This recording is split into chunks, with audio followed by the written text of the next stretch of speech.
আমি রোজা রাইখা আমার শরীরটারে আপনার প্রেমে বিসর্জন করতে চাই। আল্লাহ কয় বন্ধু দাউদ একদিন খাইয়েন একদিন রোজা রাইখেন, তাহলে শরীরও ঠিক থাকবো, আমি আল্লাহর ইবাদতও ঠিক থাকবো। দাউদ নবী কয় ঠিক আছে, এটার নাম সাওমে দাউদি, একদিন রোজা রাখে আর একদিন রাখে না। তবে সাবধান উম্মতে মুহাম্মদী, রমজান মাস ছাড়া অন্য 11 মাস সাওমে দাউদি রাখতে পারবে, রমজান মাসে টানা রোজা রাখতে হবে। কারণ রমজান মাসে যারা টানা রোজা রাখে 30টা রোজা না ভাঙে, সেইভাবে তারা বিপরে ইফতার করে এবং মানুষকে সাহারি করায় নিচে করে, আল্লাহর নবী কয় জাহান্নামের আগুন তাদেরকে ধরতে পারে না। হযরতে সাইদ ইবনে মুসাইয়াব বলে, মা যেহেতু আপনি বলেছেন আমার বিবাহের পরে আমার সন্তানটারে গাউসে পাকের অনুসারী বানাইতাম, মা গো মা আপনার কথা মোতাবেক আমি আমার সন্তানটারে গাউসে পাকের অনুসারী বানাইমো, কিন্তু মা বিবাহ করার মতো এমন কোনো মেয়ে তো খুঁজা পাই না। বলে আব্বারে কেমন মেয়ে তুমি চাও? বলে আমার নবী বলছে একটা মেয়ে মানুষ জান্নাতে যাওয়ার জন্য 4টা সম্পদ দরকার। কয়টা সম্পদ? 4টা সম্পদ দরকার। 1 নাম্বার হলো নামাজ, 2 নাম্বার রোজা, 3 নাম্বার লজ্জা হেফাজত করা, লজ্জাস্থানের হেফাজতকারী, 4 নাম্বার হইল স্বামীর আদেশ মান্যকারী। মাগো মা এমন একটা জামানার মধ্যে আইসা পৌঁছাইলাম, মাইয়ারা তো নামাজ পড়তে চায় না, দুনিয়ার রং তামাশা লইয়া ব্যস্ত থাকে। ও মা মাইয়ারা তো পর্দা করতে চায় না, দুনিয়ার রং তামাশা লইয়া ব্যস্ত থাকে। এরা এদের শরীর মানুষের কাছে দেখে দেখে বেড়ায়। বলে হুজুর কেমন কথা বললেন, কই আমরা তো দেখি না মেয়েরা কেমনে শরীর দেখে বেড়ায়। আমার নবী কয় উম্মত মেয়েরা কেমনে শরীর দেখে বেড়ায় জানো? আমি নবী যখন মেরাজের মধ্যে গেলাম, যাওয়ার পরে আমি 3 জাতের মহিলা দেখছি। এক জাতের মহিলাদেরকে দেখলাম যাদের স্তনগুলার মধ্যে গরম রড লাগাইয়া দিয়ে আগুনে সেক দেওয়া হইতেছে। নবী গো তারা কারা? ওই মহিলাদের পরিচয় বলেন না। আমার নবী কয় ওই মহিলা আর কোন মহিলা না, ওই মহিলা হইল যারা পোশাক পরে উলঙ্গ ভাবে ঘুরা বেড়াইছে।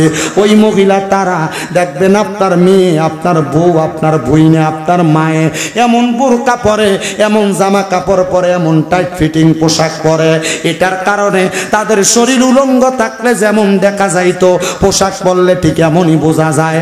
আমি বলবো রে নীলাকাত এলাকার মা বোনেরা, পর্দার অন্তরালের আমার আম্মুজিরা, আমার ভাই বাবারা, যদি তোমরা আল্লাহ তাআলার কাছে তোমার মা বোন, তোমার স্ত্রী, তোমার কন্যাটারে যদি ভালো বানাইতে চাও, তাইলে তোমরা তাদেরকে পর্দার অন্তরালে ঢুকাও, নচেত আমার আল্লাহর কাছে জবাব দিতে পারবা না। ভাই ওই আমার সাইদ ইবনে মুসাইয়াব তার মারে ডাক দিয়া কয়, মা এমন কোন কন্যা তো পাই না। বলে আব্বা জান তুমি চইলা যাও জঙ্গলার মধ্যে, মুরাকাবা করো, মুরাকাবা কইরা দেখো আল্লাহ তাআলা কোথায় তোমার জন্য উত্তম ব্যবস্থা রাখছে। মারহাবা কই। অনেক মানুষ মাঝে মাঝে এই তুই শেয়ার নিচে বল,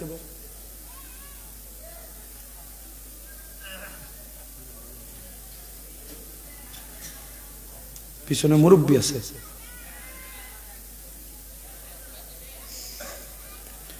মায়ে ডাক দিয়া কয় সন্তান মুরাকাবা কইরা তালাশ করো তোমার জন্য কোথায় ভালো কিছু আছে। মারহাবা কইলেন না? আপনারা মাঝে মাঝে চিন্তা করেন আল্লাহ তারে বাড়ি দেয়, তারে গাড়ি দেয়, তারে দন দেয়, তারে সম্পদ দেয়, আমারে দেয় না। চিন্তা আসে না ভিতরে? আল্লাহ তারে টাকা দেয়, তারে পয়সা দেয়, তারে সম্পদ দেয়, আমারে কেন দেয় না? আরে বাবা তোমার সম্পদ, তোমার টাকা, তোমার পয়সা কোথায় আছে তুমি তালাশ করে নিতে পারো না। তালাশ করতে পারলে তুমি সব খুঁজা পাইতা। ওরে মানিক রতন পাইতে চাইলে তালাশ করো মন মহাজনের, ওরে মুর্শিদ রূপে ডুব দিয়া দেখ আছে সেই জনা। আরে একজন প্রেমিক আসিল গো সোনার মদিনা, একজন প্রেমিক আসিল গো সোনার মদিনা। ওরে পাইতে চাইলে আল্লাহরে পাইতে হবে নূর নবীরে, আরে নবী পাইতে হইলে ধর অলির কদম খানা, আরে নবী পাইতে হইলে ধর অলির কদম খানা। একজন প্রেমিক আসিল গো সোনার মদিনায়, একজন প্রেমিক আসিল গো সোনার মদিনায়। আরে যার প্রেমেতে মগ্ন স্বয়ং পাকে রাব্বানা, আরে যার প্রেমেতে মগ্ন স্বয়ং পাকে রাব্বানা। একজন প্রেমিক আসিল গো সোনার মদিনায়। হাইরে খুঁজতে গিয়া আল্লাহ নবী সামনে পাই মুর্শিদের ছবি গো। আমি খুঁজতে খুঁজতে হই উদাসী গো দয়া, খুঁজতে খুঁজতে হই উদাসী, দেখা দাও তোমার প্রাণ নুরানি চেহারা। আমি তোমার প্রেমেতে মরা পরাণ গাজী সাহা, আমি তোমার প্রেমেতে মরা। ও মুসলমান ইমানদার, ও নবীর উম্মতের দল, তোমার জন্য ভালো সম্পদ আছে, তোমার জন্য টাকা আছে, তোমার জন্য পয়সা আছে, মণিমুক্তা জহরত আছে। মুরাকাবা কইরা দেখো তোমার সম্পদ কোন জায়গার মধ্যে রাখা আছে। বলে হুজুর মুরাকাবা কেমনে করে গো? মুরাকাবা করার জন্য এমনে তো মুরাকাবা শিখতে পারবা না। হক্কানি রাব্বানি পীরের হাতে যখন হাতটা দিবা, তোমার পীর তোমারে মুরাকাবার সিস্টেমটা শিখিয়ে দিবে। চোখটা বন্ধ করলে কোন জায়গায় কোন সম্পদ পাইবা, কোন জায়গায় ভালো পাইবা, কোন জায়গায় খারাপ পাইবা, তালাশ করলে বুঝতে পারবা। কিন্তু আমরা ভালো খারাপ বুঝি না, যেই দিকে মন চাই সেই দিকে দৌড়াই। আরে মন তো আমার আল্লাহ চালায় না, মনকে আল্লাহ এমনি ছেড়ে দিছে, মন নিজের মতো চলে। আর এই মনের নিজের চলার কারণে আল্লাহ তোমার দোজকে দিব, জান্নাতে দিব। তোমার মন কয় ভালো করতে করো, মন কয় খারাপ করতে করো। ভালো করতে যায় গুনার কাম হয়ে যায়, খারাপ করতে যায় মাঝে মাঝে নেক কাম হয়ে যায়। এই জন্য সাবধান রে বাবা, আপনার কাছে আল্লাহর দোহাই করি, আপনি যা করেন আর না করেন এমন ভাবে চলেন, মুরাকাবার মাধ্যমে ভালো দিকটা তালাশ করেন। তো মা ডাক দিয়া কই পুত্রে মুরাকাবা কইরা দেখ তোর বালা বউ তুই কই ফাস। সন্তান কয় মা মুরাকাবা করতাম কেমনে? ঘরে মুরাকাবা করতে গেলে মানুষ আইসা ডাক দেয়, বাড়িতে মুরাকাবা করতে গেলে মানুষ আইসা ডাক দেয়, জংলাতে মুরাকাবা করতে গেলে মানুষ ডাক দেয়, বাবারে যা মুরাকাবা করতে জংলাতে যা। মা কোন সময় মুরাকাবা করব? কয় রাত্র গভীর হইয়া গেলে মুরাকাবা করবা। হযরতে সাইদ ইবনে মুসাইয়াব বলে আমি হাঁটতে হাঁটতে রাত্রবেলা জংলার দিকে গেলাম। জংলার মধ্যে যাইয়া আমি যখন মুরাকাবা করতে লাগলাম, চোখটা বন্ধ করতে দেরি আমি দেখলাম জংলার ভিতর থেকে আমার চোখের মধ্যে একটা নূরের তাজাল্লি লাগতাছে। ওই নূরের তাজাল্লিটা আমি আমার চোখের মধ্যে পাইয়া হাঁটতে হাঁটতে আমি তাজাল্লিটার সামনে গেলাম। আমি যাইয়া দেখলাম একটা কন্যা সন্তান মানে একটা মায়া ওই জংলার মধ্যে নামাজ আদায় করতেছে, যার নামাজের সেজদা থাইকা একটা নূরের আলো ঠিক আল্লাহর আসমান পর্যন্ত দেখা যায়। আমি এটা দেইকা বড় অবাক হইয়া গেছি, আমি এটা দেইকা বড় অবাক হইয়া গেছি। এমন একটা নূরের তাজাল্লা আসমান থেকে মেয়ের মাথা বরাবর দেখা যায়। আমি দাঁড়াইলাম আর ডাক দিয়া বললাম কে গো আপনি? বল আপনার পরিচয়টা আমার একবার বলেন না। মাথা উঠে আর ডাক দিয়া কয় আল্লাহর বান্দা, আমার মা নাই, আমার আব্বা নাই, আমার পরিচয় আমি তোমারে কেমনে দিব? তুমি যে আমার পরিচয় জানতে চাও, আমি একজন পরিচয়হীনা মানুষ, বলো না কেমনে পরিচয় দিব? বলে পরিচয় যেহেতু নাই তাহলে আমার সাথে চলো আমার বাড়িতে। সুন্দর চেহারা দেইকা আল্লাহর বলি হযরতে সাইদ ইবনে মুসাইয়াব বলে ওই জংলার মাইয়াটারে আমি আমার বাড়িতে নিলাম। আমার আম্মা জান দেইকা মুখে শব্দ ব্যবহার করলেন মাশা আল্লাহ। আমি আমার মাকে বললাম মা মাশা আল্লাহ বললেন, বুঝতে পারলাম না। মা কয় সন্তান আমি কইছি মুরাকাবা করতে, তুই দি ডাইরেক্ট যে বউই নিয়ে আসছত ঘরে। আমি ডাক দিয়া কইলাম মা এটা তো আপনার ছেলের বউ না। মা গো এটা একজন জঙ্গলে মুরাকাবারত মহিলা। এই মাইয়াটা মুরাকাবা করতেছিল, তার থাকার জায়গা নাই, বসার জায়গা নাই, মাও নাই, বাবাও নাই। ও মা, এই মাইয়াটারে আমি আমার ঘরে আনছি, মা গো আপনার সাথে থাকবে, আপনার চলাফেরাতে সহযোগিতা করবে। মা কই যে তো তার কোনো ঐরস জাত ওয়ারিশ নাই, তুই তারে বিবাহ কর, তার স্ত্রীর মর্যাদা দিয়া ঘরে রাখ। মায়ের কথা মোতাবেক স্ত্রীর মর্যাদা দিয়া ঘরে রাখছে। মা ইন্তেকাল করছে। আল্লাহর বান্দা দোয়া করে, আল্লাহ মা যেহেতু মারা গেছেন, সন্তান স্ত্রী দেখেই মারা গেছেন, আল্লাহ তুমি তারা জান্নাত নসিব করো। সাইদ ইবনে মুসাইয়াব কয়, একটানা 60 বছর আমার স্ত্রীর গর্ভ থেকে কোনো সন্তান হয় না, এত সুন্দর মাইয়া জংলাতে পায়া বিবাহ করলাম মার কথা মোতাবেক, কিন্তু আমার স্ত্রীর গর্ভে সন্তান হয় না। একটা সন্তানের জন্য একটা মহিলা কত কান্নাকাটি করে, একটা সন্তানের জন্য একটা পুরুষ মানুষ কত কান্নাকাটি করে, কত লাখ লাখ টাকা খরচ করে ফেলে, একটা সন্তান দুনিয়াতে পায় না। সাইদ ইবনে মুসাইয়াব কয়, আল্লাহর কাছে কত কান্নাকাটি করলাম, আল্লাহ আমার একটা সন্তান দেয় না। সন্তান যখন দেয় না, আমি আল্লাহর কাছে বারবার কান্দি। একদিন আমি তাহাজ্জুদের মুসল্লায় যখন কান্দি, আমার কানে একটা গায়েবী ভাবে আওয়াজ আসছে, সাইদ ইবনে মুসাইয়াব, ও সাইদ ইবনে মুসাইয়াব, এভাবে যে কান্দ, আল্লাহ তোমার সন্তান দিত। একা একা কান্দিস না, একসাথে মিল্লা দোয়া কর। বলে হুজুর একসাথে দোয়া করলে দামদার এলাকায় মাঝে মাঝে বেদাত ফতুয়া দেয়, সম্মিলিত দোয়া করারে বেদাত ফতুয়া দিয়ে আলাইব। দেখবেন আপনাদের এদিকে আছে কিনা আমি জানি না। আল্লাহর নবীজির প্রখ্যাত হাদিস শরীফ শোনেন। নবীজির কলিজার টুকরা সাহাবী হযরতে আনাস ইবনে মালিক রাদিয়াল্লাহু তাআলা আনহু থেকে হাদিস বর্ণিত। তিনি বলেন, আমি আমার নবীজির সাথে নবীর হুজরা মুবারক থেকে বের হইছি। আমার নবী আমারে কয়, আনাস ইবনে মালিক তাড়াতাড়ি চলো। নবীজি ডাক দিয়া কয়, আনাস আমি নবী যা দেখতেছি তুমি কি তা দেখতে পাইতেছ? আনাস ইবনে মালিক কয়, ইয়া রাসূলুল্লাহ, দেখতেছি অনেকগুলা মানুষ হাত উঠে দোয়া করতেছে। নবী কয়, আনাস আমি এটা দেখি না, আমি দেখতেছি সবগুলা মানুষের হাতের মধ্যে আল্লাহর কুদরতের নূর দেখা যায়। আনাস রাদিয়াল্লাহু তাআলা আনহু বলেন, ইয়া রাসূলুল্লাহ, আপনিও দোয়া করেন আমিও যেন সেই নূর দেখতে পাই। নবী দোয়া করছে, সাথে সাথে কবুল। আনাসকে আমি তাকায় দেখলাম, তাদের প্রত্যেকের হাতে নূর দেখা যায়। আমার আনাস ইবনে মালিক রাদিয়াল্লাহু তাআলা আনহু বাড়িতে আসার পর বলে, আমি খবর পাইলাম ওই ব্যক্তিরা দোয়া করছে, আল্লাহ আমাদের এলাকাতে বৃষ্টি নাই, বৃষ্টি দেন। আমার নবী যখন আমিন বলছে, আমিন বলে বাড়িতে আসার সাথে সাথে ওই নগরীতে একটানা 1 সপ্তাহ বৃষ্টি হয়েছে, বন্ধ হয় নাই। একসাথে দোয়া করলে দোয়া কবুল হয় বেটা, একসাথে দোয়া করলে। আপনাদের কি কষ্ট হইতেছে নাকি? আমি যে ঘটনাটা ধরছি আমি শেষ করব। এটা একজন প্রখ্যাত ওলির মাজার। আমি আমার নানা জান ইন্তেকাল করছেন। আমি যখন একবারে ছোট 5 বছর 6 বছর বয়সের পর থেকে আমার নানা এই নীলাখাদের হযরত পরান গাজী শাহ রহমতুল্লাহ আলাইহির কথা বলতেন। আমি জিগাইলাম, আপনি ও কোনে আখাউরে আপনি এডি চিনেন কেমনে? কবেটা আমার বাড়ি যে নূরপুর, আমার বাপ দাদারা নূরপুর আইছে, কিন্তু আমার বাপ দাদার মূল বাড়ি ছিল জাফরগঞ্জের নাল্লা। আমি কইলাম, তো ওই জায়গা চিনেন কেমনে? কয়, আমি তোর নানা, আমার নানা আমার ওই জায়গাতে লয়ে গেছিল। মানে আমার নানার নানাই নিয়ে আসছিল ওনারা এখানে। তো বলল, একদিন হুজুরের কাছে হুজুরের সাক্ষাতে যখন গেছে, যাওয়ার পর হুজুর একটা আপেল দিছিল, আপেল।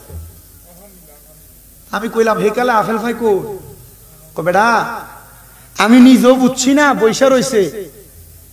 আমি শুধু বয়া বয়া চিন্তা করতেছি কি যেন খাইতে মন চায়, আমার হাতে দিছে। আমার কাছে যখন মনে হয়েছে অনেক বড় একটা নিয়ামত পাইয়া গেছি। আমি কইলাম, তো আপনি নিয়ামত পাইছেন, আপনি হুজুরে আর কোনোদিন দেখছেন? না, ওই দিনই প্রথম গেছিলাম। আমি কই, কিল্লা গেছেন? আমার নানার বাতের একটু ব্যথা আসছিল, বাতের ব্যথা। হুজুরে শুইয়া দিত, মাঝে মাঝে থাবড়াইয়া দিত, জায়গাটাতে দিলে এটা শিফা হইতো। আমি কইলাম যে, তো যদি কখনো সুযোগ হয় ওইদিকে যাইস। আমি কিন্তু এখানে জিয়ারত করে গেছি এর আগে 2 বার। এখানে আমি নিজেই জিয়ারত করে গেছি।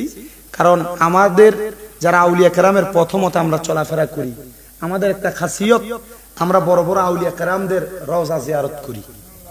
কি লেগে জিয়ারত করি? কি আউলিয়া কেরামের লাভের লাগে না নিজের লাভের লাগে? কথা কন না কা? নিজের লাভের লেগে জিয়ারত করি।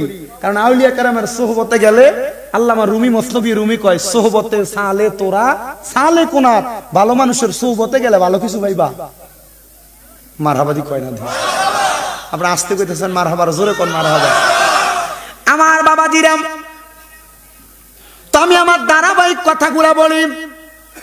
60 বছর যখন সন্তান হয় না, সাইদ ইবনে মুসাইয়াব বলেন আমি 60 বছর পর্যন্ত দুনিয়ার জমিনের মধ্যে থাকা অবস্থায় আল্লাহর কাছে কত কানলাম, আল্লাহ আমার সন্তান দেয় না।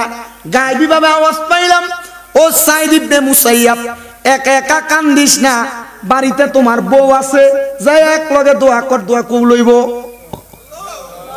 আল্লাহু আকবার, একটা মহদিয়া জোরে বাড়িতে যে একসাথে দোয়া করো। ও খৌরানিরা, খাদের বেড়ারা, বিয়া করার পরে বাড়িতে যে বউরে লইয়া 2 রাকাত নামাজ তোমার শাশিরা জেডিরা বাবিরা ফরাইয়া দিছিল, এরপরে আর কোনোদিন বউরে লইয়া 2 রাকাত নামাজও পড়ছো না। কত দোয়া করো, দোয়া দি কবুল হয় না। এটার একটা কারণ হলো তুমি তোমার বউরে লইয়া এক লগে দোয়া করো না। বেটা এডিয়া যারা ফর্দার আল্লাহ শুনতেছেন, জামাই লইলে কত নামাজ পড়ে নন, বেটা বেডির নামাজের কথা কইব কেমনে? নিজে বে নামাজি, এই কথা কন না কেন? আপনি ঠিক কইলেও ঠিক, না কইলেও ঠিক। আপনি হুজুর দাওয়াত দিচ্ছেন, বেমাটা হুজুর। আমার বয়স কম, আমি 2017 সাল থেকে ওয়াজ করি। যদিও ওয়াজ করি আমি কম বয়সে, আলহামদুলিল্লাহ। আমি কিন্তু নীলাখাত কয়দিন আগে এখানে একটা কি ঈদগাহ আছে না একজনের নামে, বড় একটা ঈদগাহ, হ্যাঁ সোনুয়াজি ঈদগাহ, ওইখানে এসে গেছিলাম কয়দিন আগে। মনিয়ন্দি পড়ছে এটা। আচ্ছা, আমি মনে নীলাখাত। আমি মোটামুটি এইগুলাতে আসছি কয়েকটা জায়গায়। আমার ওয়াজের ধাইস হই এটা, আমি এমনি ওয়াজ করি। আপনার কাছে প্রথম মনে হইবে একটু গরম, এরপরে মনে হইব নরম। কি বলি একটু ঘটনাটা নিরাল শোনেন। আমি আমার জীবনে 288 জন আল্লাহর ওলি জীবনী পড়ছি, ফার্স্ট টু লাস্ট। এই 288 জন আল্লাহর ওলি জীবনী পড়ে আমি দেখছি প্রত্যেকটা আল্লাহর ওলি তাহাজ্জুদের নামাজ পড়ে ওলি হয়েছে। কি নামাজ পড়া? আপনি চিন্তা করেন, ফজর, জোহর, আসর, মাগরিব, এশা, এটিরই তো খবর নাই, তাহাজ্জুদ দেবে কই থেকে?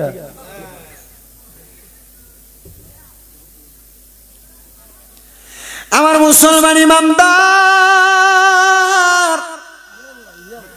সাইদ ইবনে মুসাইয়াব বলে যখন আমি কানের মধ্যে এমন আওয়াজ শুনতে পাইলাম, আমি সাথে সাথে বাড়িতে যাইলাম, লক্ষ্য করে দেখলাম গো রাত্রের 3 প্রহর কাইটা যাবে, সবে সাদিক হয়ে যাবে। আমার স্ত্রীটা নামাজের মুসল্লার মধ্যে বসা। আমি আমার স্ত্রীটার কাছে যাইলাম, আমি 2 করে 4 রাকাত, 3 4 12 রাকাত তাহাজ্জুদের নামাজ পড়লাম। বললাম, স্ত্রী গো, পাশো না আমরা এবার 2 জন একসাথে আল্লাহর কাছে হাত বাড়াই। স্বামী হাত বাড়াইছে, আল্লাহ একটা সন্তান দান করো, যেই সন্তান আমি আব্বা জানের ইন্তেকালের পরে আমার জন্য দোয়া করবে, আমার জন্য দোয়া করবে। স্বামী গো, আপনার জন্য দোয়া করবে এই কথা বললেন, আমার জন্য দোয়া করবে এই কথা বললেন না। আর ফুতের দোয়ার লাগা কি হয়েছে? আলেম ওলামা দোয়া করলে তো চলে না গো স্ত্রী। তুমি জানোনি আমার নবী বলছে, কোন মা বাপ মারা যাওয়ার পরে সন্তান যদি জানাজার নামাজটা পড়ায়, সালামটা ফিরানোর আগে আল্লাহ তার মা বাবার গুনাহ মাফ করে। সন্তান যদি হাত উঠায়, রাব্বির হামহুমা কামা রব্বায়ানি সগীরা ওয়া কুর রাব্বির হামহুমা কামা রব্বায়ানি সগীরা। চোখের মণিকোটার মধ্যে একটা মাছের মাথা পরিমাণ পানি চাইরা দিয়া যদি কান্দে, ওই পানি মাটিতে পড়ার আগে আগে আল্লাহ তার মা বাবার জীবনের গুনাহ মাফ করে দেয়। স্ত্রী কয় আমিন, আমিন কয়া যখন স্বামী দোয়া করছে, ওই রাত্রে তারা স্বামী স্ত্রী মিলন করছে। আমার আল্লাহ তাআলা ওই স্বামীর দোয়া কবুল করে ফেলছেন। আল্লাহ তাআলা কবুল করার সাথে সাথে ওই স্ত্রীর গর্ভের মধ্যে একটা সন্তান আগমন করছে। কিন্তু যখন 5 মাস বয়স সন্তান গর্ভের মধ্যে, ওই স্বামীটা নামাজের মুসল্লার মধ্যে স্ত্রীর হাতটার মধ্যে ধরে ডাক দিয়া কই, স্ত্রী ও আমার স্ত্রী, আমার সন্তানটারে তুমি একটা আল্লাহওয়ালা বানাইও, ইমানওয়ালা বানাইও, আমার মায়ের আদেশ মোতাবেক বড় পীরের অনুসারী বানাইও। স্ত্রী বলে, স্বামী এই কথা কেন বলেন? আপনি বাবার না দায়িত্ব আপনি না করবেন, আমারে কেন বলেন? ওই স্বামী সাইদ ইবনে মুসাইয়াব বলে, আমি মনে হয় আর বেশিক্ষণ বাঁচব না। মনে রাখবারে এই নীলাখাদের বাবারা, মুমিন বান্দা মারা যাওয়ার আগে, বেঈমান বান্দা মারা যাওয়ার আগে 40 দিন আগে আজরাইল তার বাড়ির আশেপাশে ঘোরাফেরা করে। মুমিন বান্দা সেটা জানে, বেঈমান বান্দা জানে না। মুমিন বান্দা জানার কারণে মরণের আগে মরণের প্রস্তুতি গ্রহণ করে, বেঈমান না জানার কারণে বেঈমান বান্দা প্রস্তুতি গ্রহণ করে না। আল্লাহ আমরারে ইমানদার না বানাইয়া কবরে নিও না, বলেন ইমানদার না বানাইয়া কবরে,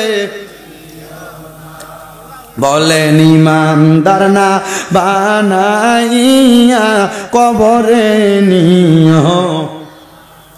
বাদানো সাইদ ইবনে মুসাইয়াব বিদায় হয়ে গেছে, উনার জানাজা শেষ, কাফন শেষ, দাফন শেষ। তার জানাজা দিয়া সবাই যখন চলে আসছে, সাইদ ইবনে মুসাইয়াবের স্ত্রী বলে, আমি আমার সন্তানটারে মানুষ করতে কষ্ট হইতেছিল, আমার সন্তান এলাকার বাজে বাজে ছেলেদের সাথে মিশা নেশার সাথে জড়িত হয়ে গেছে। হায়রে, এই নেশা এমন একটা বদ খাসিয়ত জিনিস, এই নেশার কারণে বহু পরিবার নষ্ট হয়, এই নেশার কারণে বহু সংসার নষ্ট হয়, এই নেশার কারণে বহু এলাকার মধ্যে ঝামেলা তৈরি হয়। আমি বলবো বাবা, যারা নেশা করেন একটু সাবধান হবেন। আল্লাহর নবী কয় 3 ব্যক্তির 3 সময় ঈমান থাকে না। নবী গো কোন 3 ব্যক্তির কোন সময় ঈমান থাকে না? কয় যারা নেশা করে রে, নেশা করার পর থেকে নেশার ঘোর কাটার পরে কালেমা পড়া পর্যন্ত তার ঈমান থাকে না। যারা চুরি করে, চুরি করার পর থেকে কালেমা পড়ার আগ পর্যন্ত ওই চোরের ঈমান থাকে না। যারা জিনা ব্যভিচার করে, পরকিয়া করে, ওই ব্যক্তিদের ঈমান থাকে না যতক্ষণ না পরকিয়া করার পরে সে ব্যক্তি কালেমা না পড়ে। এই জন্য নেশা করতে সাবধান, চুরি করতে সাবধান, পরকিয়া এবং অবৈধ মহিলাদের সাথে সম্পর্ক করতে সাবধান। এটার কারণে আপনার ঈমান থাকবে না। সাইদ ইবনে মুসাইয়াবের মা কয়, আমি আমার সন্তানদের নিয়ে চিন্তা করি, আল্লাহ গো আমার স্বামী বলছিল আমার সন্তানটারে আমি কোরআনওয়ালা বানাইতাম, কিন্তু আমার সন্তান তো কোরআনওয়ালা হয় নাই, আমার সন্তানটা তো বাঁধে পথে চলাফেরা করে। আল্লাহ কেমনে বানাইতাম? নেশা করতে করতে আমার ঘরের মাল সামান গুলা বিক্রি করে ফেলে।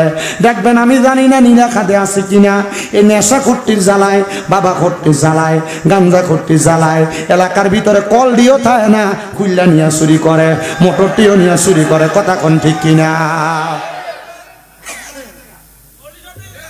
কলিনি কেন চুরি করে? এটা কনে দেই মোটামুটি একটু গরম লাগতেছে, ঠিক লাগতেছে, ঠিক না? মসজিদের দানের বাক্স চুরি করে নেশা কুট্টি। এবার কই যা কি তো যাস না বেটা, না ভালো মানুষ, আমি কি কইছি নেশা আমরা তো আরেকটা দেখি একটা জিকির করছে বইয়া বইয়া,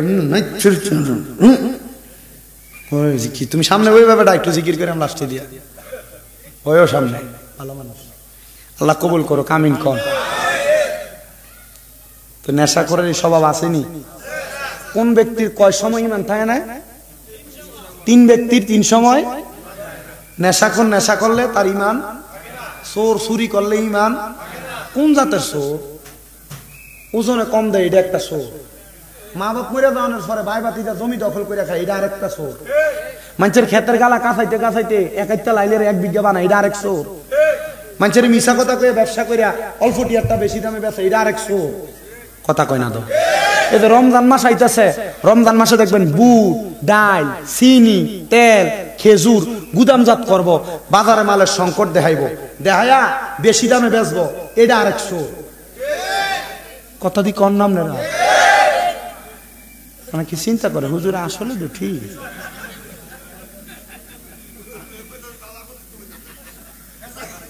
ওর লাগে ঠিক বে ঠিকও কইতেন নাম না। হ্যাঁ, মোল্লার উপর দিয়া দেওয়া যাবো তুফান, মোল্লার উপর দিয়া, নিজের উপর দিয়া দেওয়ানোর দরকার নাই বেটা। বিচার দিয়া দেবো বেটা ফরান গাজীর কাছে। আল্লাহ কবুল করো, কামিন কন। চুরি করা কবুল করতো, চুরি করা সারা যেন কবুল করে, জোরে কোন আমিন। বাদানো তো আবার ওই ছেলেটা ফুতে বাপে নিয়ত করছে কি ফুলারে কি বানাইবো, গাউসে ফাঁকের অনুসারী বানাইবো বেটা। কিন্তু এই ফুল হয়েছে কি নেশাখোর। এ মা বিচার দে, মনে মনে চিন্তা করে আল্লাহ কি ফুট জন্ম দিলাম। অনেক সময় মা বাপ বালা, কিন্তু এই ফুতরা সঙ্গ নষ্ট করে লাইছে। এলাকার বহুত ছাত্রা ফলাই লগে চললে অঙ্গ নষ্ট করছে। দেখবেন আপনারা যারা এখানে বসছেন, আমি বহুত সিগারেট খোরারে জিগেছি, তুই সিগারেট খানা কার কাছে শিখছ? আরে কইস না, এক বন্ধু এক সময় কইছিল কি হয়েছে তুই খাস না, একটা টানাই দিয়ে দে। কি হইবে একবার খাইলে? একবার খানা একবার কি হইবে কইয়া দিছে তারা নামাইয়া। কথা কয় না খা। এখন তার কাছে তখন মাথাটা গরম হয়ে থাকে, ফেমিকের লগে ঝগড়াটা হয়, তখন সিগারেটটা টান্না দিলে তার ভালো লাগে না। কথা কয় না কা। মা বাপের লগে ভাই ঝগড়াটা হইলে তখন আর সিগারেটটা না টান দিলে ভালো লাগে না তার। এ দিল তো তারা খাইয়া। কথা কন না কি লেগা? আপনি জিগে দেখেন যারা সিগারেট খায়, এরা এমন কয়েকজন বন্ধু বান্ধবের ফাল্লায় ফেরে সিগারেট খানা শিখছে। ঠিক আছে না? ঠিক। তো মা চিন্তা করে কিরে ছেলে তো এমন হওয়ার কথা না, কেন এমন হয়ে গেল? মাঝে মাঝে আল্লাহ তাআলা সন্তান দিও মা বাপরে পরীক্ষা করে, সন্তান দিয়া ডাক দিয়ে বলতেছে আল্লাহ ঘরে যা পায় তা বিক্রি করে ফেলে, আমার কাছে এটা ভালো লাগে না। আল্লাহ তুমি একটা সমাধান করো। তো ঘরের সব মাল সামান বিক্রি করার পরে মা জননী কয় আমার ঘরের ভিতরে শুধু একটা সম্পদ আমার কাছে আছে, এটা হলো আমার সন্তানের আব্বা জান আমার বিবাহ করে যখন আনছে আমার একটা নামাজের মুসল্লা উপহার দিছিল হাদিয়া। আমার বিয়ার দেন মোহর হিসেবে একটা নামাজের মুসল্লা দিছে, আর একটা কোরআন শরীফ দিছে, আর একটা তসবিহ দিছে। আর অনকার বেরিয়েতে বিয়া করতে যাবেন নামাজের মুসল্লা আর আপনি কাফর, মানে আপনি যদি একটা কোরআন শরীফ দেন কইব বেড়া ফকিরনিগিরি দেহাস, মোল্লাগিরি দেহাস। মাত্র নামাজের মুসল্লা দিয়া তুমি আইছো মাত্র একটা বিয়ার মোহরানা দিতা। 10 লাখ মোহরানা দিবি, 5 লাখ মোহরানা দিবি, হলে বিয়ে হইব নইলে বিয়ে হইতো না। তো 10 লাখ মোহরানা দিয়ে যে বেটা বিয়া করবো, এ বেটা 5 লাখ যৌতুক লবে, এটাই স্বাভাবিক। আপনি মোহরানা কমান, যৌতুক বন্ধ হয়ে যাবে। যৌতুকের বিরুদ্ধে সব মোল্লারা কয়, কিন্তু মোহরানা যে বেশি লেহে এটার কথা দিয়ে কয় না। পোলা কামাই করে মাসে 15,000 টাকা, তার বিয়ার যৌতুক, তার বিয়ার মোহরানা লেহে 3 লাখ। বাসর রাইতে মোহরানা দিতে পারবো? তখন বউর কাছে মাপসা, মা গো আমি মোহরানা এদির বউরে মা কোন যাবো, সাবধান। বউর গা কোন একটা তিল থাকলে এটারও কোন যেত না, এটা তো আমার মায়ের মতো, মায়ের মতো কইলে তালাক। সাবধান। আপনারা আইসমাইস দেন না, এলাকে কইছি আর কি, আপনারা দেখেন না, অন্যদিকে নিয়েন না।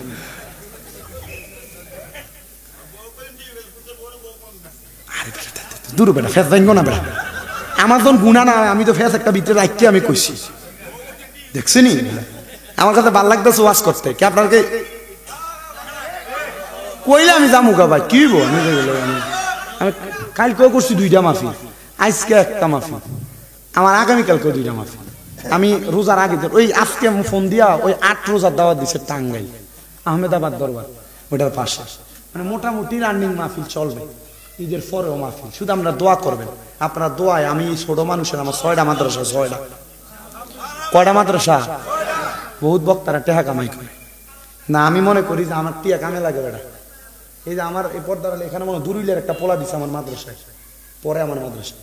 আমি এখান থেকে ওই শাহবাজপুর সরাইল থেকে, ওই নরসিংদী বেলাবো থেকে আমার মাদ্রাসা নিয়ে পোলা পাইন দেয়। কুমিল্লা চকবাজার নূরপুর সমনিতে তাফিজুল কোরআন মাদ্রাসা। আমি আমার পোলা পান্ডে কইছি, আমার পোলা আজ তো আসরের পরে মাদ্রাসায় যখন গেছি আমি যাই দিই, আমার ছোট ছোট বাচ্চাগুলা কান্দে। আপনি আমার মাদ্রাসায় আসরের পরে গেলে আপনার মাদ্রাসার ছাত্রের ব্যাপারে মাথার একবারে মানে চেঞ্জ পাল্টে যাবে। কি মাদ্রাসার ছাত্ররা এমন, আপনি অবাক হয়ে যাবেন। আমার মাদ্রাসা পোলা ছোট বাচ্চা দেখবেন চোর পানি ফালে আসরের পরে কান্দে, খতমে খাসে কান পুরা কান্দে। আমার পোলা পান তাহাজ্জুদ নামাজ পুরা পুরা কান্দে। আমি আমার পোলা পান্ডে এই জিনিসগুলো শিখিয়ে দিই, যদি আলেম নাও হইতে পারে যেন আমল আখলাক আর ঈমানের আকীদার দিকটা থেকে যেন না করতে পারে। বহুত ফলা ভাই 9 মাদ্রাসা 10 মাদ্রাসা ফলা, কিন্তু আমার মাদ্রাসা গেলে ঠিক কাজ। আমি আমার মতো করে রাখার চেষ্টা করি। দোয়া করবেন না আপনারা আমার পোলা পাইনে লাগে। আমার লাগে দোয়া করেন যেন আমার জীবনে বড় স্বপ্ন একটা এমন মাদ্রাসা কইরামু যেটা মনে করেন যে বড় থাকবো, মহিলা শাখা থাকবো আলাদা, পুরুষের থাকবো আলাদা, বড় বড় ওলামায়ে কেরাম বের হবে আমার মাদ্রাসা থেকে। দোয়া করবেন ইনশাআল্লাহ। আর দাওয়াত রইল কুমিল্লা, কখনো গেলে কুমিল্লা চকবাজার নূরপুর আমার মাদ্রাসা দেখে আসবেন। তো যেই কথা বলতেছিলাম আপনাদেরকে, মা জননী ডাক ও না এটা না দাও ও মোহরানা কমানোরটা ঠিক না, মোহরানাও কমাইবেন, ফুলা কামাই করে মাসে 15,000 কামাইয়ের ভিতরে ফোলার মোহরানা দেয় 3 লাখ, তো ফোলা দিব কই থেকে? এমন ভাবে মোহরানা দিবেন ফোলার 1 বছরের কামাই ফোলার বউয়ের মোহরানা হবে, তাহলে ফোলা এটা জোগাইয়া বউরে বাসর রাইতে দিতে পারবো। মোহরানার হক যদি কোনো বেড়া না দিয়া থাকেন আপনি এটার জন্য কবরে গেলে আটকে যাবেন। মোহরানার হক যদি কেউ না দিয়া থাকেন এটার জন্য আটকে যাবেন। বলে হুজুর কেমনে দিতাম? এই যুগে তো টাকা পয়সা ভালোই ছিল, এখন কেমনে দিতাম? আরে আব্বা মনে রাখবা, বিবাহের রাতে তোমার বউ তোমার সময় দিছে, ঠিক আছে পরে দিয়েন, কিন্তু বেড়া এমন ভাবে একটা ফোন দিয়ে আসছে আমার কাছে এখন নাই, যেদিন আমার কাছে হইব এই দিন আমি তোমার শুয়ে দেখাম, তখন বেডি নিজে কয় ঠিক আছে মাফ করে দিছি। এটা মাপ না, এটা বাটফারি হিসাব। এ বাটফারি হিসাব চলবে না। বউয়ের কাছে সময় নিবা, মোহরানার হক মহিলা প্রাপ্য, এটা বউরে দেওয়া লাগবো। তুমি এখন না পারো 6 মাস পরে দিবা, বউয়ের কাছে ওয়াদা ভাঙ্গে নিবা। এটা যদি না করো বিবাহ হালাল হবে না। কথা বুঝছেননি?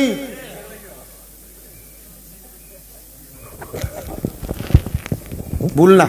কেউ যদি না করে থাকেন, না মোহরানার হক আদায় করে থাকেন, সন্তানদেরকে নিজের জমি জমা ভাগ করে দেওয়ার আগে নিজের সম্পদের একটা অংশ বউরে দেন, বলে এটা তোমার মোহরানা। এবার বউ যদি মন সামনে দিয়ে দিব, বউ যদি কয় ঠিক আছে আমার লাগতো না, এটা তুমি রেখে দাও, আমি তোমার সংসার করি, আমি এটা দিয়ে কি করবো, তাহলে এটা আপনি পেয়ে গেছে। অনলাইনে এসে না বেড়া হাইন রে বিলাতি বেড়া, হ্যাঁ তোমার কাওলা দনের নিয়ত যদি না থাকে, মনে মনে যদি কোনো আমি কাওলা দিতাম না, দিয়া লেবে বেটা কিও দেরি হয়ে যেতেছে গা, ওয়াস অন লম্বা বাকি রয়েছে। এই জায়নামাজটা যেটা দিছে এটার বড় ঘটনা। এই নেশা করতে যে জায়নামাজ নিয়ে বেচ চালাইছে, কথা কইতেছি একটু শুধু শেষের দিকে যায়। ভিডিওতে আসেনি ভর্তারালে হেদায়েত করতাম, হেদায়েত করলে তো আধা ঘন্টা পারবো বইও।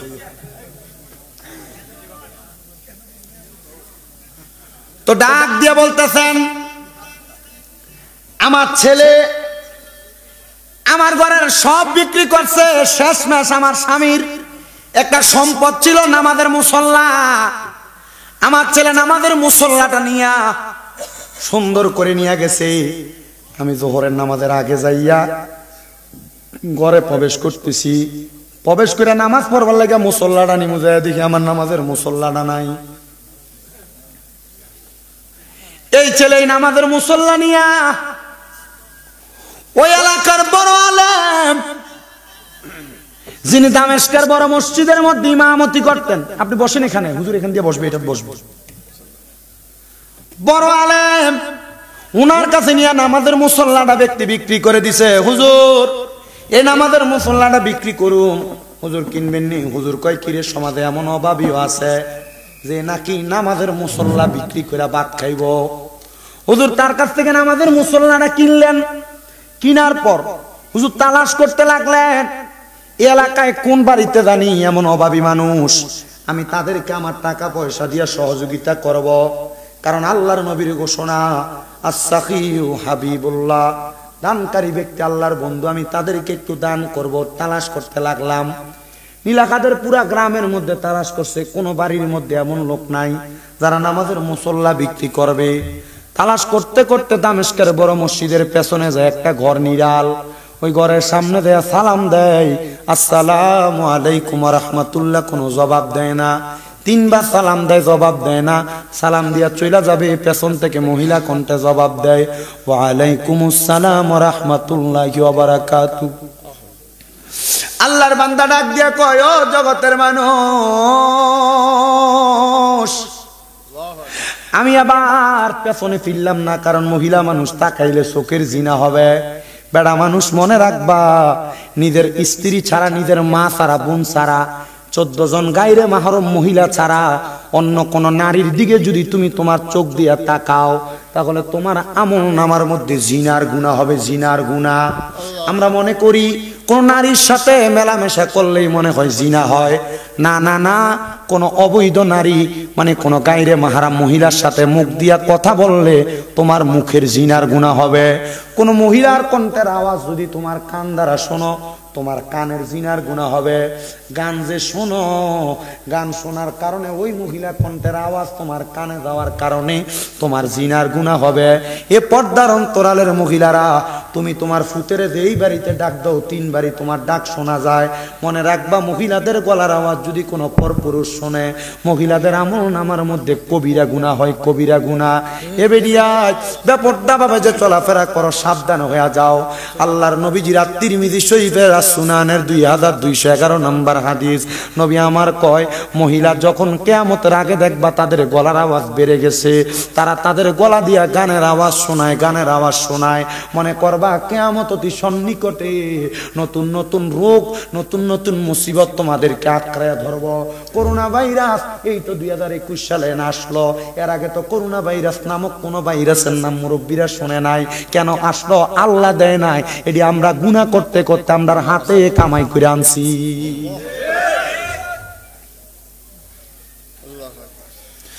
শুধু এগুলা না, আরো 14টা কারণ আছে। এর মধ্যে একটা কারণ হলো, সমাজে মানুষ নিকৃষ্ট নিকৃষ্ট ব্যক্তিদেরকে নেতা বানাইবো। নেতা দেখবেন সুদখোরের দৈরা নিয়ে মসজিদের সভাপতি বানাইবো, সুদখোর গোশখোরে দৈরা নিয়ে মসজিদের সেক্রেটারি বানাইবো, দেখবেন সুদখোর গোশখোর হারাম করে এলাকার সর্দার আর মাতাব্বর বানাইবো। আল্লাহর নবীকে এটা কিয়ামতের আলামত। যখন দেখবা এমন অবস্থা নিকৃষ্ট লোক সমাজ পরিচালনা করে, মনে করবা কিয়ামত অতি কাছে, এটার কারণে সমাজ ধ্বংস হয়ে যাবে। নবী আমার শুধু এই কথা বলেন নাই, শেষের দিকে নবী কয় 9 নাম্বার, নবী কয় কিয়ামতের আগে এমন অবস্থা হইব, মানুষ একজনের অনিষ্টতা থেকে বাঁচার জন্য তার ডরে সালাম দিব। দেখবেন সামনে দিয়া সালাম দেয়, সালাম দিয়া পেছনে আওয়ার পরে কয় গোলামের উপর খোদার গজব ফুরুক, তার জ্বালায় মানুষ বাঁচে না। চলেনি কিয়ামতের আলামত বেড়া।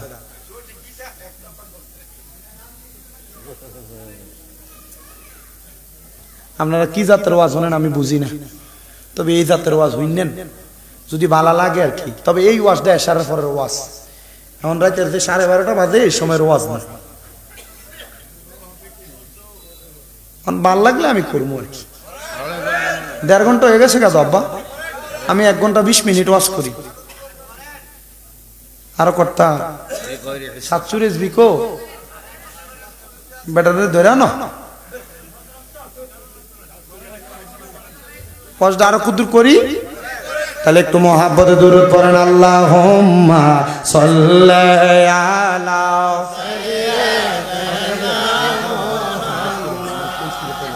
আল্লাহুম্মা সাল্লি আলা সাইয়্যিদিনা মুহাম্মাদ নাবিয়ানা সাফিয়ানা মাওলানা। ওরে আসা যাওয়া কি যন্ত্রণা, আসা যাওয়া কি যন্ত্রণা, জানলে রে পরাণ গাজী আর আসতাম না, আগে জানলে রে দয়াল আর আসতাম না। ও দয়াল রে, ওই পারেতে প্রেমের বাজার পার হইয়া যায় সব দোকানদার, আমি দয়াল হইতে পারলাম না। ওরে বুঝি আমার কপাল মন্দ, ওরে বুঝি আমার কপাল মন্দ, বাইটাল নৌকা পার কাটে না, জানলে রে দয়াল আর আসতাম না। মুর্শিদের বাড়ি আসা যাওয়া কি যন্ত্রণায় আসা যাওয়া, কি যন্ত্রণা জানলে রে দয়াল আর আসতাম না। ও দয়াল রে, মাকাল ফল তার দেখতে ভালো, বাহির লাল তার ভেতর কালো। আমি দয়াল আগে জানতাম না, বুঝি অমৃত খায়াবার সে জ্বালা, মুর্শিদের প্রেমের জ্বালা আর সহে না পরাণ গাজীর প্রেমের জ্বালা। ভাল লাগে না জানলে রে দয়াল আর আসতাম না। রে আসা যাওয়া কি যন্ত্রণা, আসা যাওয়া কি যন্ত্রণা জানলে রে দয়াল আর আসতাম না।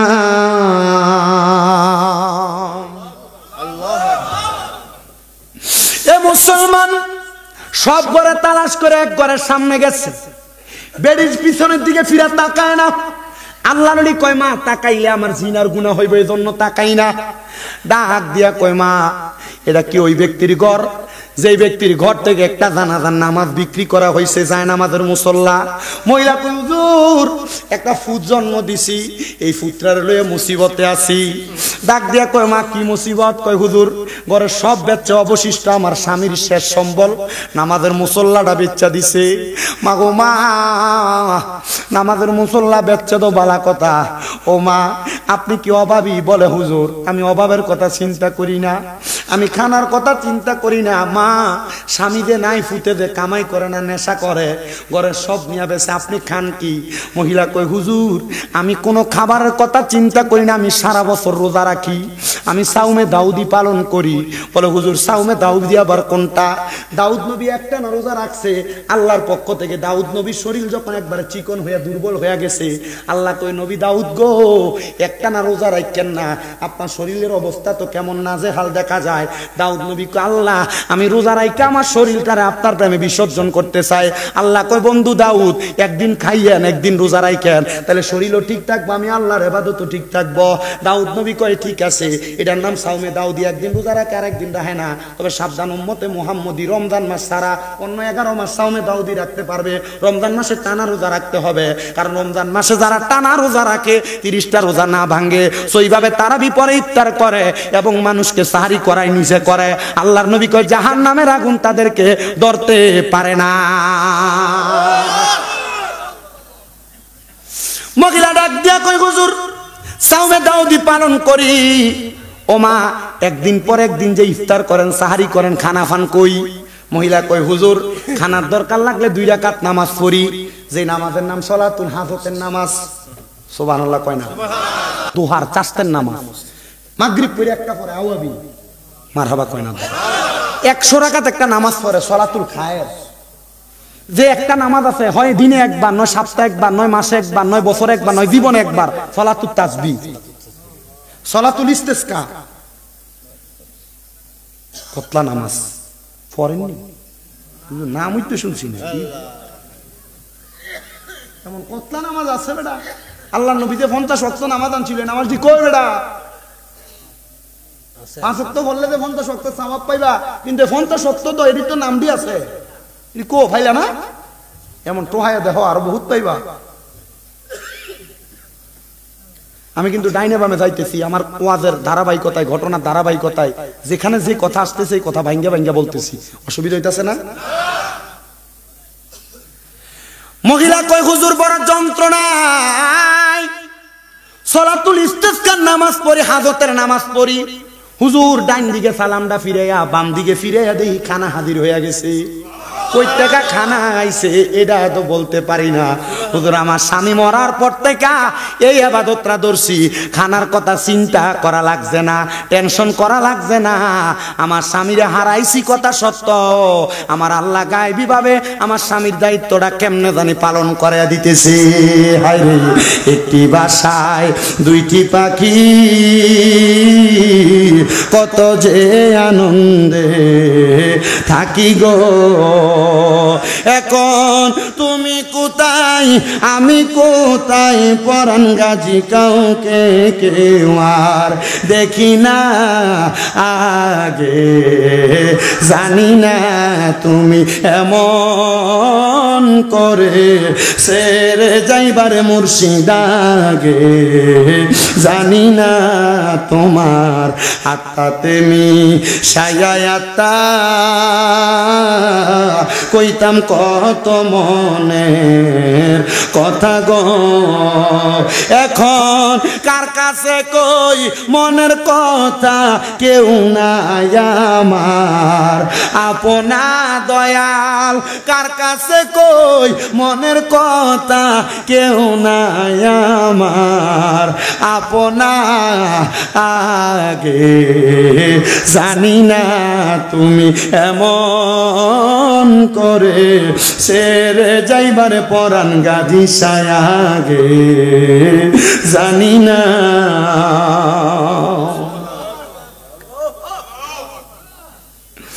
মহিলা কই হুজুর খানা চিন্তা নাই টেনশন নাই হুজুর আমার পুত্রের লয়া বড় টেনশন হুজুর নবীনা কইছে ফুতে জানাজা পড়াইলে গুনাহ মাফ কবরের আযাব মাফ এই ফুতে কি আমার জানাজা পড়াইবনি আমার টেনশন লাগে হুজুর কয় মহিলা আপনি দায়িত্ব দিলে আমি আপনার ফুতের জানাজা ফুতের আমি ভালা কইরাম হুজুর ঠিক আছে ভালা কইরা দেন গো বলে আপনি আপনার সন্তানরে কইবেন আমার কাছে যদি যায় তারে নেশা করবার লাগে আমি পয়সা দিমু নেশা করবার লাগে তারে দিরহাম দিমু মহিলা কয় হুজুর জানি না যাইবনি তবে আমি বইলা দেখব হুজুর যখন এই কথা বইনা চলে গেছে মহিলার সন্তান বাড়িতে আসার পর পরের দিন চুরি করবার লাগা শেষ সম্বল না আমাদের মুসল্লা তো বিক্রি করছে আর কি বেচবো কিছুই টোকায়া পায় না মা ডাক দিয়া কয় ফুট নেশা করবার লাগা বুঝি কিছু বেচার মাল টোকাও আরে বাবা যা এখান থেকে দামেস্কের বড় মসজিদের সামনে যাইবি দেখবি একজন হুজুর বইয়া রইছে ওনার কাছে যায় কবি আমি মা পাঠাইছি তোরে টাকা দিবার লাগা হুজুরের কাছে গেছে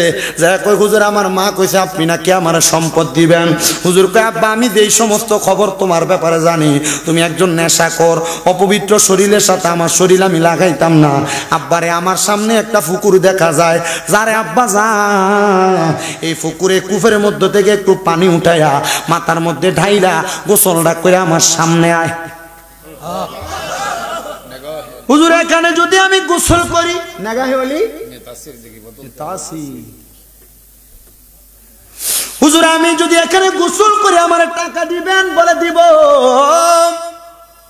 গা পানিটা ঢালছে হুজুর কথা মোতাবেক তার 300 দিরহাম দিছে 300 দিরহাম নিয়া হাঁটতে হাঁটতে মদের বাটিখানাতে যাবে রাস্তা দিয়া ফিরে তারে দেখে দৌড়ে দৌড়ে ফালায়া যায় তার সামনে কেউ আসে না মদের বাটিখানায় গেছে বাটিখানার মধ্যে যাওয়ার সাথে সাথে মদের বাটিখানার সব মানুষ তারে দেখা ফালাইয়া গেছে সে বাড়িতে গেছে বাড়িতে যাওয়ার পর তার মা তারে দেখা বেহুশ হয়ে গেছে একই বুঝলাম না মদের বাটিখানায় গেলাম মদের মালিকেরা আমারে ফালাইয়া দিয়ে চলে গেল তোর মালিক নাই আমি খামু কেমনে এখান থেকে চলে আসছে নেশা করার পরে নেশাও করতে পারে নাই বাড়িতে যেয়ে মার সামনে গেছে মা তারে দেখা বেহুশ হয়ে গেছে তার মানে ওই পানিতে গোসল করার পর তার চেহারা বিকৃত হয়ে গেছে কেউ তারে চিনে না তারে দেখলে বড় ভয়ঙ্কর লাগে হুজুরের কাছে যায় কই হুজুর আপনার কাছ থেকে টাকা নিয়ে মদের বাটিখানায় গেছি এরা আমারে দেখা ফলায় রাস্তায় মানুষ আমারে দেখলে আমারে দেখা ফলায় হুজুর বাড়িতে গেছি মাও আমারে দেখে আমারে চিনে না হুজুর আমার মা আমারে দেখা বেহুশ হয়ে গেছে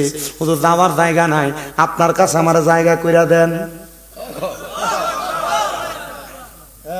খাইছে কি আর খাইতো কি ওনার কারোর কাছে জায়গা নাই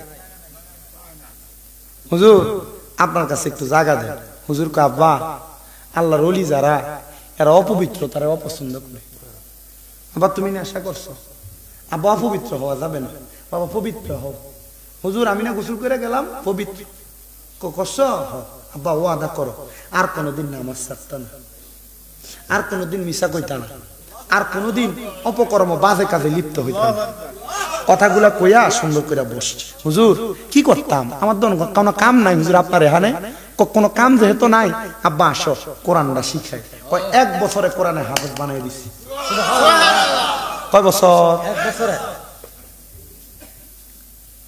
বাকি 6 মাসে ইলমে তাসাউফের জ্ঞান তাদের সিনাই দিয়ে দিছি বাকি 6 মাসে তার সিনার ভিতরে ফিকহের এলেম দিয়ে দিছে, মানে মুফতি বানাই দিছে। এখনকার যুগ আর আগের যুগ কি এক নাকি যুগ? না না, এখনকার সিলেবাস অনুযায়ী পড়া। আর আগে কিতাবের ফার্স্ট টু লাস্ট যত শেষ হওয়ার আগ পর্যন্ত পড়া শেষ হয়েছে না। এজন্য আমাদের ওস্তাদরা আমরা মাঝে মাঝেই মাদ্রাসার ক্লাসে কয় যে তোমাদের ভিতরে এলেম নাই। আমি কি হুজুর আসলে যে এলেম নাই, কারণ হুজুর আপনারা আমরা সিলেবাসের খণ্ড বিশেষ যা আছে সিলেবাসে আছে তা পড়াইতেছেন, কিন্তু আপনারা যখন পড়ছেন তখন কি আপনারা সিলেবাস সরাইতো? কবেটা সিলেবাসই তো আসলো না, বেটা সিলেবাস কি বেটা ফার্স্ট টু যত একবার আউয়াল টু আখের শেষ করে দিত। হুজুর আমরা যখন সিলেবাস সরান যা পড়াইছেন যেটি পড়ছি না এটি আর আমরা জানি না, কয়টি হুজুরা কইয়া দেয় নিজ দায়িত্ব করে লইস, নিজ দায়িত্ব পরে কোন সময় বেটা সেপ্টেম্বর থেকে মাহফিল শুরু হতো আর আগ পর্যন্ত মাহফিল, 1 মাস মাহফিল করলেও শেষ হয়ে যায় আর ওয়াজ নাই ভিতরে। এই 2 বছরের মাথায় সব শিখিয়ে দিছেন, 1 বছর তাকে সাধনার কাজে লাগাইছে।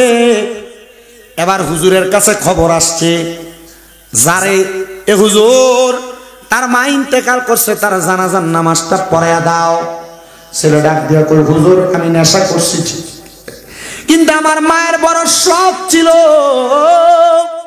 আমার মায়ের আমি জানাজা পড়াবো। হুজুর আমি জানাজা পড়াইতে পারি নাই, হুজুর আমি কি যাব জানাজা পড়াইতে? হুজুর ডাক দিয়া কয় বাবা জানাজা পড়াইতে যাইবা যাও, তবে যাওয়ার আগে এই পানিটা দিয়া, যেই পানিতে তুমি প্রথমে এসে গোসল করছিলা এই পানিটা দিয়া আরেকবার গোসল করো। গোসলটা যখন করছে চেহারা আগের মতো সুন্দর হয়ে গেছে। ওই ছেলে মায়ের লাশটার সামনে নিয়ে জানাজাটা পড়াইছে, জানাজাটা পড়ায়া ওই ছেলে যখন হুজুরের কাছে চলে আসছে, হুজুর 3 বছর টানা মায়ের মুখ দেখি নাই, মা আমারে দেখলেই বেহুশ হইয়া যাইতো। ও হুজুর মাটারে আমি জানাজা পড়ায়া দাফন করে আসলাম, আমার মাটারে কবরে, আমার মায়ের স্বপ্ন ছিল আমি জানাজা পড়াইলে আল্লাহ আমার মারে মাফ করে দিব। হুজুর মা কবরে কেমন আছে আমি জানি না, হুজুর আমার মা কেমন আছে আমার জানতে বড় ইচ্ছা হয়। আমি জানি না এই নীলাখাদের 92তম হযরতে পরাণ গাজী শাহ রহমাতুল্লাহ আলাইহির উরুস মোবারকে কোন সন্তান জানি তাদের মারে মাটি দিয়ে আজকের মাহফিলে বসা আশেক বলে, ওরে মা তুমি কেমন আছো, মা তুমি কেমন আছো, অন্ধকার কবরে তোমার জন্য কান্দে অন্তর, দু চোখের পানি ঝরে। বাবারে ওই মায়ের কথা স্মরণ করে যদি পারেন কষ্ট করে আমার সাথে একটু বলার চেষ্টা করবেন, আমি আপনাদেরকে আর কষ্ট দিতেছি না।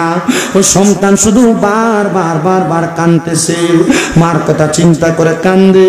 সন্তান মার কথা বাবার কথা স্মরণ করে করে চোখের পানি ফালাইবা, কারণ চোখের পানি মাটিতে পড়ার আগে আল্লাহ মা বাবার গুনাহ মাফ করে দেয়। আশেক বলে মা তুমি কেমন আছো, মা তুমি কেমন আছো, অন্ধকার কবরে তোমার জন্য কান্দে অন্তর, দু চোখের পানি ঝরে, তোমার জন্য কান্দে অন্তর, দু চোখ ঝরে।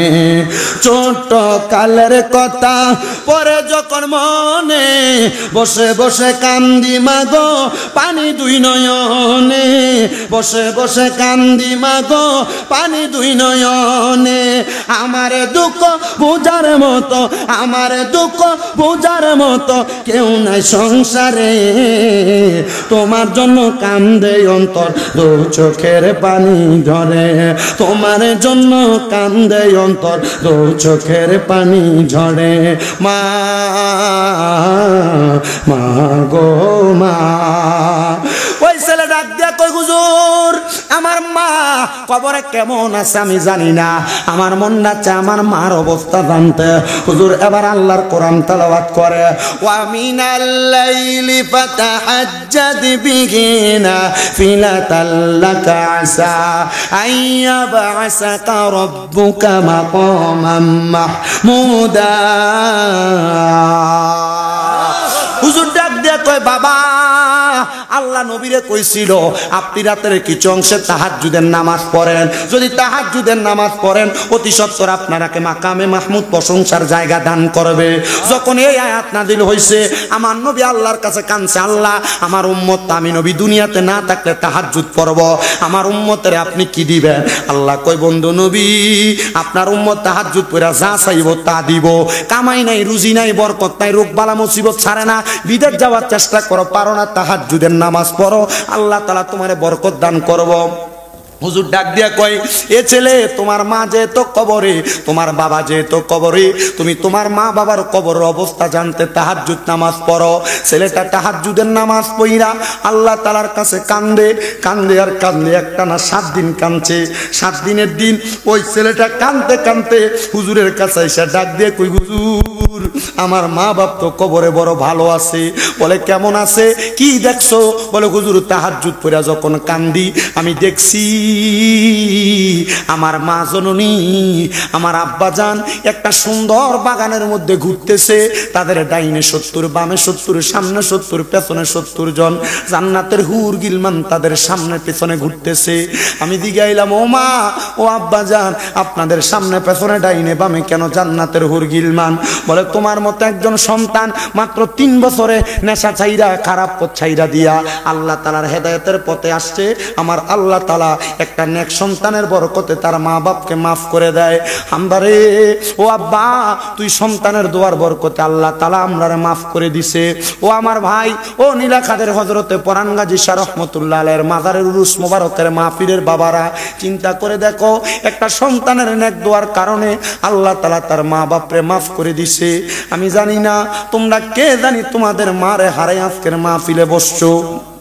তোমার মা তোমারে বড় কষ্ট করে মানুষের মতো মানুষ করছে, তোমার আব্বা জান তোমারে বড় কষ্ট করে মানুষের মতো মানুষ করছে। এখানে হয়তো অনেক সন্তান আছে যারা তাদের মা বাপরে বাদ দেয় না, বউ কথার কথাই বলছে তোমরা 2-3 ভাই তুমি কি লাগে একা একা ভাত খাওয়াও, তোমার 2-3 ভাই কি খাওয়াইতে পারে না, এই কথা শুই না তুমি মা বাপরে জুদা কইরা দিছ। মা বাপ সকালে এক ঘরে খায়, দুপুরে এক ঘরে, রাতে এক ঘরে খায়, এক সপ্তাহে এই ঘরে আরেক সপ্তাহে ওই ঘরে ভাগ করে করে মা বাপ ভাত খায়। পুত্রে এমনি যদি মা বাপ ভাত খায়, মা বাপের রুহ তো অনেক কিছু খাইতে মন চায়, কিন্তু এভাবে আলাদা আলাদা খাওয়ার কারণে তোমার কাছে মা বাপ কোনো কিছু চাইয়া খাইতে পারে না। আরে মনে রাখবা, বৃদ্ধ হইয়া গেলে জিহ্বার স্বাদ নষ্ট হইয়া যায়। এরা অনেক কিছু খাইতে মন চায় কিন্তু সন্তানকে ডরে বলে না, এটা কিয়ামতের আলামত। নবীজি বলতেছে কিয়ামতের আগে দুনিয়ার জমিনে এমন অবস্থা হবে, মা বাপ সন্তানকে ডরায়া ডরায়া কথা কইব, মা বাপ সন্তানের সামনে উঁচা গলায় কথা কইতো না, সন্তানরে ভয় পাইবে, এটা কিয়ামতের আলামত। সন্তান ভাই ভাই ঝগড়া করে মা বাপরে আলাদা করে দিছ, দাও তোমার পাও আমার সামনে দাও, আমি আমার জিহ্বা দিয়া পরিষ্কার করে দিব তোমার পাওটা। শুধু ওয়াদা করবা এখান থেকে বাড়িতে যাইয়া মা বাপরে জুদা করে দিয়া থাকলে, দমক দিয়া থাকলে, বাড়িতে যাইয়া মা বাবার পাউডি ধরে ধরে মাপ চাইবা আর কইবা, ও মা ও আব্বা আল্লাহর হস্তে আপনার কাছে মাপ চাই, আমারে মাফ কইরা দেন। যতক্ষণ পর্যন্ত মা বাপ মাপ না করছে ততক্ষণ পর্যন্ত মা বাবার পাও চাইর না।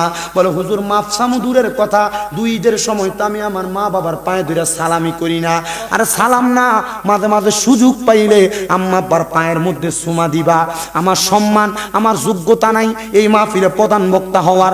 যখন মাদ্রাসায় পড়ি, ক্লাস 6-7-এ পড়ি, ওয়াজ মাহফিলে শুনছি মা বাবার পায়ের কাছে ছোট হইলে আল্লাহ জগৎ বিখ্যাত বানাইয়া দেয়, জগতের কাছে বড় বানাইয়া দেয়। আমি আমার মা বাপরে ঘুমন্ত অবস্থায় যে চুমা দিছি, চুমা দেওয়ার পর থেকে আল্লাহ তাআলা এত সম্মান দিছে, মর্যাদা দিছে, যা পাওয়ার আমি যোগ্য না। আমি বলবো আব্বা আপনি চুমা দিবেন কিনা জানি না, তবে আম্মা আব্বার কদমে চুমা দিলে আল্লাহর জান্নাতের চৌকাঠে চুমা দেওয়ার সওয়াব পাবেন।